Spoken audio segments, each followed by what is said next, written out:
friends, I'm Brett, sitting here with Kevin Martin from Candlebox. Appreciate you taking the time to speak with us, Kevin. So you guys are currently on tour right now. How's it going? It's going good. We're just bouncing in and out of cities, playing 2-3 shows on a weekend, finishing up the album, which comes out March 11th next year, and we're busy. Can't complain. Excellent. Speaking of the album, like you said, you guys are working on new music coming out in 2016. Can you kind of take us through the writing process with that, and maybe the direction you guys are going with the album? Well, we had a couple songs that we had written a few years back that we never really got around to. So and oddly enough, Adam and Dave didn't think we had any music when we were going to the studio, which was hilarious. I thought I had sent them all the songs and shit. So they were kind of like, fuck, we actually have songs here. But we don't really go in with finished stuff. It's more enjoyable to kind of work through the process of the songs in the studio. We wrote 2 songs in the studio, which is great. There's a lot of new blood in the band, which inspires a lot of that energy. So that's really kind of, we don't really beat songs up. We kind of work through them. If it's not working, we move on. If it's working, we develop it and take it where we need it to go. The vocals and the lyrics always kind of come after the fact. The direction of the record, it's a little bit more pop palpable. It's not the first album or Lucy or Happy Pills. It's a lot more, anthemic is a word that we should probably use for it. But it's bright. It's a bright album. It's uplifting. It's not heavy and dark. There's no real darkness on it, which I think is. There's aggression. There's some anger. There's a song in there called "I Got a Gun," which is a lot about what's going on in the world. But jeez, that's going to be controversial right now. Yeah, I think so. I'm one of those guys that I say what's on my mind. Nice. That's the way it should be. So now for this album, you guys are doing the Pledge Music campaign. Why don't you tell us a little bit about that? It looks like you can pre-order the CDs, some merchandise, as well as spend some time on the tour bus, maybe play around the golf with you. Yeah, there's all sorts of fun shit. Those campaigns are great because they allow the fans to be a part of your career and producing the album with you, which is great. They help develop it. They make sure that you've got the money to finish it up, which is awesome. And all those things play a role in being able to make that record. But yeah, you can spend the night with us on the bus. You can buy the vinyl, which we're doing, which is great. We're happy to be producing that. Play golf with me. There's the snare drum that we used on the record, which you can buy. Drum heads, set lists, signed lyrics, handwritten lyrics, all that sort of stuff. So it's been great, and we've been able to raise a large amount of money, which is awesome. It's going to help finalize the album, give us marketing money, and money for touring Europe next year and everything. So it's good, and we're happy that the bands are part of that. Fantastic. Some Candlebox history. You can own it. You can, yeah. Nice. Get that snare drum. It sounds amazing. Yeah, absolutely. So you guys just signed on with Pavement Music. How's that going with those guys? Great company, man. They let us make the record we wanted to make. They stayed out of the studio. They stayed out of our hair. They believed in us before we even had any songs played. So you can't really ask for a better family to be involved with your record. We've sent them a couple songs. They're stoked on it. So hopefully we don't let them down. Hopefully they don't let us down. Now in the past, you guys have had some bad experiences with some record companies. It seems pretty common. Why do you think that is? Well, record companies are in it for the money, and that's their bottom line. They've got bills to pay, they have staff to take care of, and it's a machine, and it's a machine that isn't really artistic anymore. It's not like it was in the 60s and 70s and 80s where they developed talent, even in the 90s when they were still artist development, letting a band kind of grow and become what they're supposed to become. Nowadays, it's what's the bottom line? Do we have a hit single? Can we get on pop radio? Can we move 10,000 units a week, 20,000 units a week? And they're greedy, and the reason that they're in the position they're in now is because they got greedy in the 90s and ripped people off. And you sleep in the bed you make, and I'm sure that bed of nails is pretty painful for them. But you sign with them in the hopes that they're going to do the right thing for you. But that's not always the case. And you look at that documentary that 30 Seconds to Mars made. you know, they sold 1 million records and still owed the record label $3 million. That's crazy. You know, how's that possible? It isn't. It shouldn't be possible. I mean, it's fucking impossible. Yeah. But you know, the label made their money. The band gets fucked over. The band paid for the record themselves. All that shit. You know, and it's just it's a bullshit market. And you know, that's why we chose Pavement. You know, this is an independent that believes in the independence of artists and the records that the artist wants to make. So let's back up a little bit, kind of take us through the quick history of Candlebox. I know you've been around for 25 years, so you know it might be tough to wrap up in a couple minutes here, but maybe if you can take us through that and the latest incarnation of Candlebox. Candlebox is kind of like you started out in heaven, went straight to hell, and then ended up in purgatory for a while. That's a good way to put it. Yeah, you know, we had a great run early on. A lot of mistakes made on behalf of the band by the label, on behalf of the band by management, on behalf of the band by the band. You know, we experienced some really super highs and some super lows, and that happens, I think, in every single band. I mean, I don't think I've met a band that has not had that. You know, I've known the guys from Soundgarden for years, and Pearl Jam, and you know, Nirvana, and the Foo Fighters. I think maybe the Foo Fighters are really the only band that have never really experienced it down, you know, out of that Seattle scene. Even Heart, you know, what they went through in the 90s and dealing with their label. It's just one of those things, man. You got it. It comes with the territory. You're artistic and you're a musician, and with that comes the pleasures and pains. You know, Candlebox, I think we got too big way too fast and we weren't prepared. Sure. And then we had a label that didn't know who they were and really didn't know what to fucking do with us after our first record, and moved on to the Deftones and Alanis Morissette and kind of forgot about us. And you know, so it's been difficult, but rebuilding the band from 2006 to where it is now has been a great learning process. We've learned a lot about ourselves over the years as musicians, and it's not always good times, but there are better times than there are bad times, and that's kind of why we're still here. Tell us about the guys in the band today.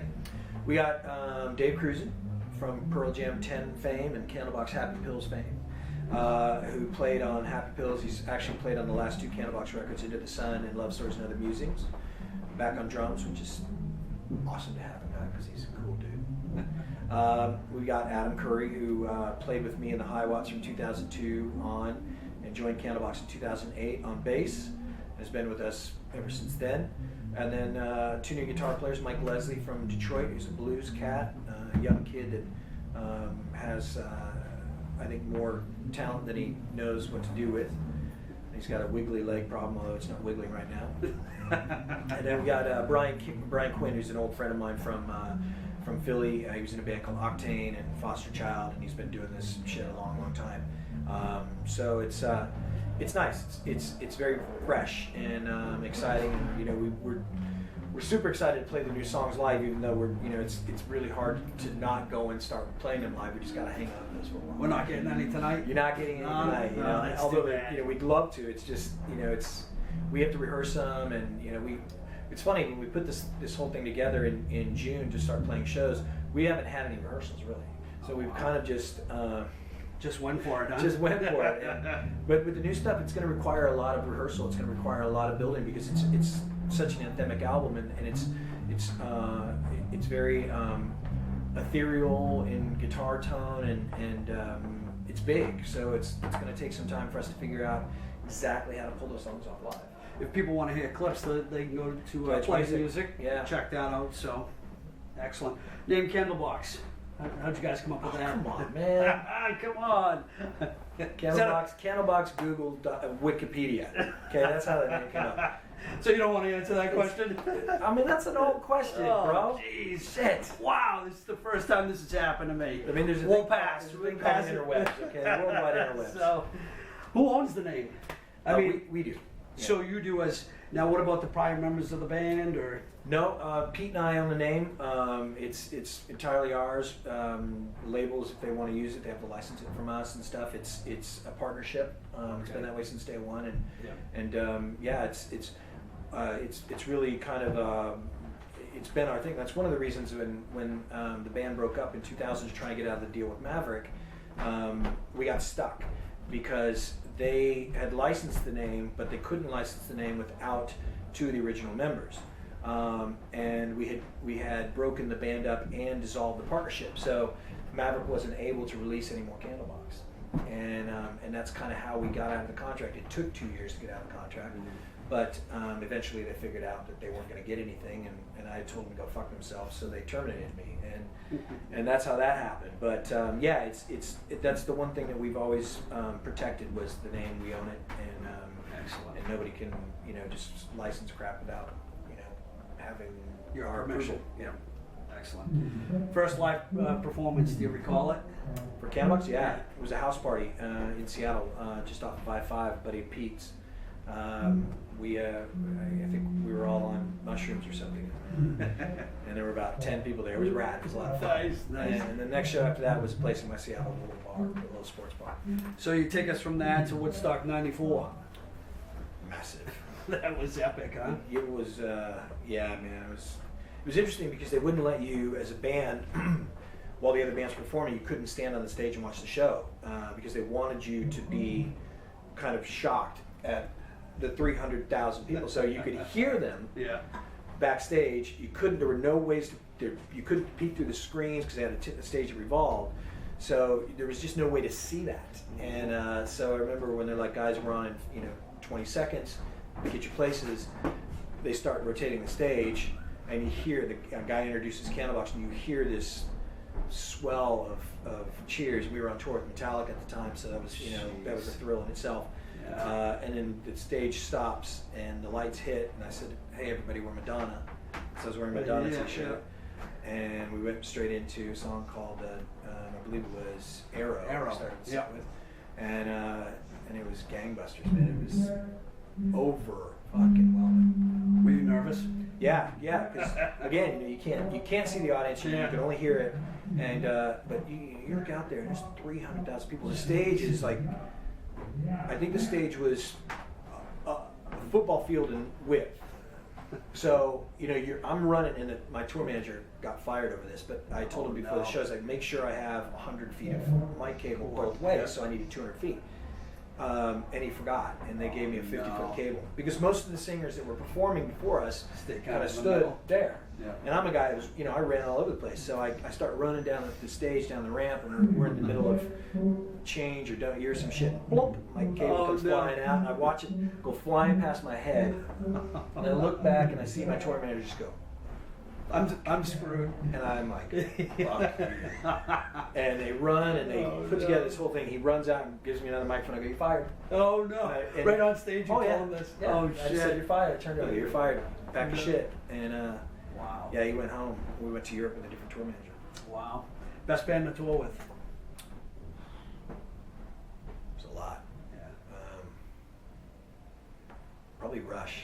Really? I mean, Metallica was amazing. Yeah. Great guys. But Rush was just really special. They were obviously so influential and on so many levels with so many bands. My brother was a huge fan, and I remember telling him that I was touring with Rush, and I could have sworn that he was like, "You fucking asshole, I hate you." But he got to meet the guys. But yeah, that was like January to April of 1994. We played Madison Square Garden with them. Just amazing. The Forum in LA. God, it was incredible. So yeah, I'd say probably Rush, and then we had some other tours, some smaller tours, like Our Lady Peace, who opened up for us, which was great from Canada. Yeah. But yeah, a lot of stuff. How about the worst? You want to answer it? Fucking Suicidal Tendencies. Really? Yeah, they were on that Metallica bill, and those guys were fucking. Not the guys, just Mike Muir. I was a huge Suicidal fan. Loved that band growing up. He threatened to kill us in San Francisco because he was pissed that they were going on before us. Metallica's tour manager had to get in the middle of it. Basically said, if anything happens to Candlebox, you guys are off the tour. It was bad, and then they they all ganged up on us in the Dominguez Hills area in Los Angeles, and they again wanted to beat us up and all that shit. And security had to get in the middle. It was bad, and still love Suicidal, but I just thought that whole thing with Mike was fucked up. There was no reason for it. We didn't ask to be second. We didn't ask to be direct support with Metallica. That was Metallica's choice, not ours. And it made it difficult, man, because they were well, not they. All the guys in the band were rad. Charlie on drums was great, and of course Rob Trujillo was the bass player at the time. Rad dudes, but Mike was just a dick, man. It was uncool. That's too bad. It sucks when you look up to a band. Still love the like band. them, Still love Mike Muir and fucking Suicidal Tendencies, but God, you were a dick. Advice to your younger self. Don't spend any money. Don't spend any money. Put it in the bank, huh? Put it in the fucking bank, hire the right business manager, and don't marry that fucking first girlfriend. Great advice. Make sure you take it out there. Fuckhead. How about the side projects? You got, what is it, Gracious Few? Gracious Few, the High Watts. High Watts. Yeah. What's going on with those? Gracious Few is really kind of up to the guys in live. They have so much shit going on that they need to schedule some time. But they keep swearing that they're going to make time to do it. So I don't know when that's going to happen again. The High Watts is really just a matter of whenever we decide to take a break and do some of that fun shit. 'Cause it's a lot of fun. And Le Projet, we're just waiting for Morgan to wrap things up at Seven Dust and probably pop in the studio in the spring of next year and record a few more songs. But that's just kind of a labor of love project. We love each one another, and we love each one another's influence on that project. But I don't know if it's ever really going to go anywhere other than releasing songs. And we talk about touring, but I don't know how that's even fucking feasible. Candlebox is still the main gig. Pretty much, Yeah, excellent. When you're off tour, what are you doing? Being a dad, and shit. What else do I do? I don't really do much of anything. I'm kind of fucking lazy. I play guitar a lot. Sports fan? I'm a sports fan. Although my wife's kind of kiboshed all that, sitting around watching sports on Sundays. So I go to the beach a lot. Surf with my kid, boogie board with my kid. We travel a lot, my wife and I, Jazz. We're constantly moving around, and we go to Australia a lot. We go to Bali a lot. So pretty much, I would say travel is probably my thing that I actually do most when I'm doing Candlebox. That's great. Any final words for the fans out there? Fucking rock. Thank you for letting us do this for 25 years. You have no idea what it means to us. Well, we thank you as well. That's our pleasure. Be sure to check out Candlebox on tour right now. Pledge Music, check that out as well. New music coming out in 2016. Kevin? March 11th. March 11th. Appreciate your time. No, you got it. Thanks a lot. Thank you.